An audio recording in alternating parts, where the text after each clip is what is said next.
Hey everybody, welcome to The Bottom Line. I'm Michael Noland. You know what? I'm right in the middle of doing my A-B comparisons of the original Beatles mixes for a lot of the songs that are found on the Red and the Blue album. And I got to a track that stopped me in my tracks. As a matter of fact, it led me to this question.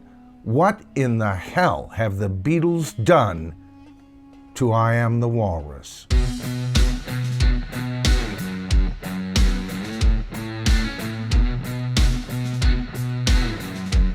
All right, so I've got to admit that I Am the Walrus holds a special place in my heart. It's one of my top 10 favorite Beatles songs, starting with the way that John even approached this song.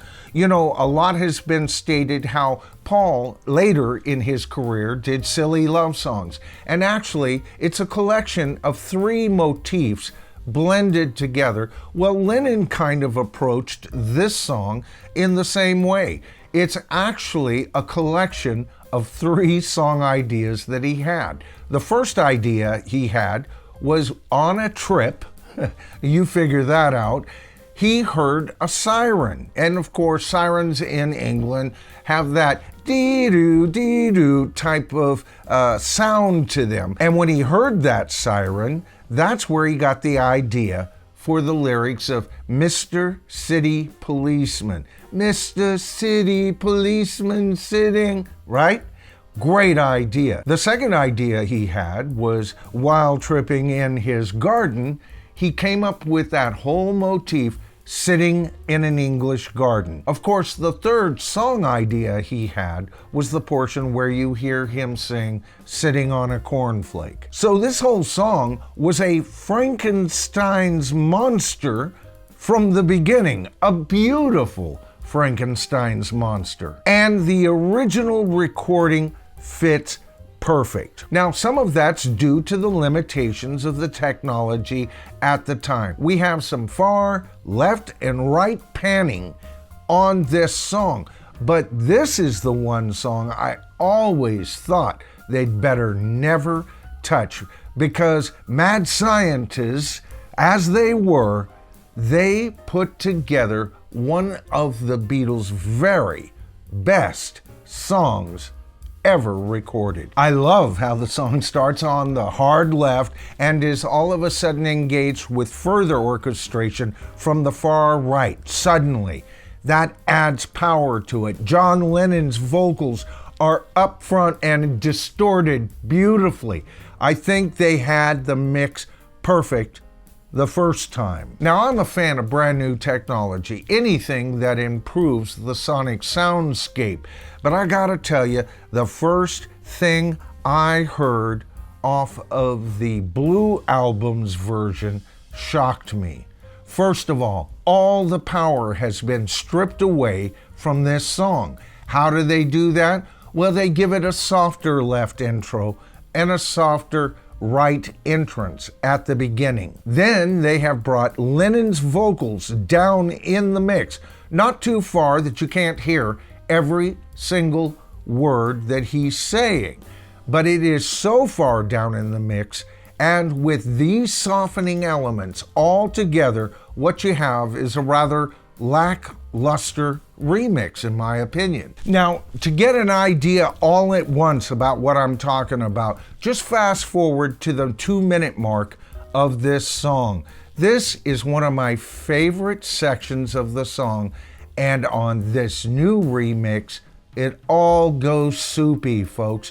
You feel like there's a fog upon LA and you can't see nor hear what you're used to hearing. And then they soften all of what we've come to know this song to be and brought up the vocals as if to be cheeky or something. I hate it. Now, I've heard other commenters say that they love this new remix, that this old mix needed an update very badly. And they say that this song has finally been brought into the 21st century. Well, it's been dragged into the 21st century. There's no doubt about that. But some things need to stay in their moment in time. And the Beatles catalog, to me, folks, is one of those things that should always remain a constant. I'm all for improving the stereophonics. I'm all for improving a mix that adds more punch without taking away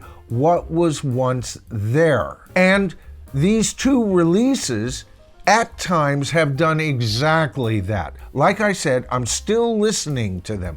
I'm still just kind of sonically tearing them apart. And some of them, as I stated in my last video, have truly impressed me. But there are some clunkers here, folks. And I Am the Walrus is definitely one of them, in my opinion. You know, I love the whole story of how this song came to be. You know, John Lennon being a Lewis Carroll fan, using Lewis Carroll imagery to kind of propel the song forward. He even said at one point that he really hadn't paid attention to the original story of the Walrus because he found out the Walrus was the bad guy. He even jokingly said, I should have wrote I Am the Carpenter. Now, that's kind of interesting because this was all written when him and Paul were getting less and less tight, less and less friendly. And later in another song, he would write, the Walrus was Paul. Was he telling us the Walrus or Paul was the bad guy? Now, he always said he put that lyric in to kind of, you know, praise Paul. He knew he was on the verge of leaving the Beatles, so I might as well say something nice about Paul. But is that really true? You know, John Lennon was such an amazing artist, an amazing spokesman for his time, but he could be at times quite petty. But you know what? That only goes to show even a bad remix can't hurt the Beatles' legacy. Let's hope that this piece of crap does not wind up on Magical Mystery Tour when they finally get to it. All right, folks, I hope you enjoyed the video tonight. I'm still tearing these things apart, so more videos to come regarding these two releases. All in all, I've been pretty impressed with the exception of about 4 or 5 cuts so far. And I'm going to be going over those. I've got a video coming up on comparing the better remixes to the bad remixes. That should be quite interesting. All right, folks, if you enjoyed the video tonight, please give it a thumbs up. Helps with channel growth. If you haven't subscribed, just hit that subscribe to the tribe button, tap that top bell icon, and you'll be notified of all my future videos. All right, I'm Michael Noland. This is The Bottom Line. Together, you and I, we are the tribe.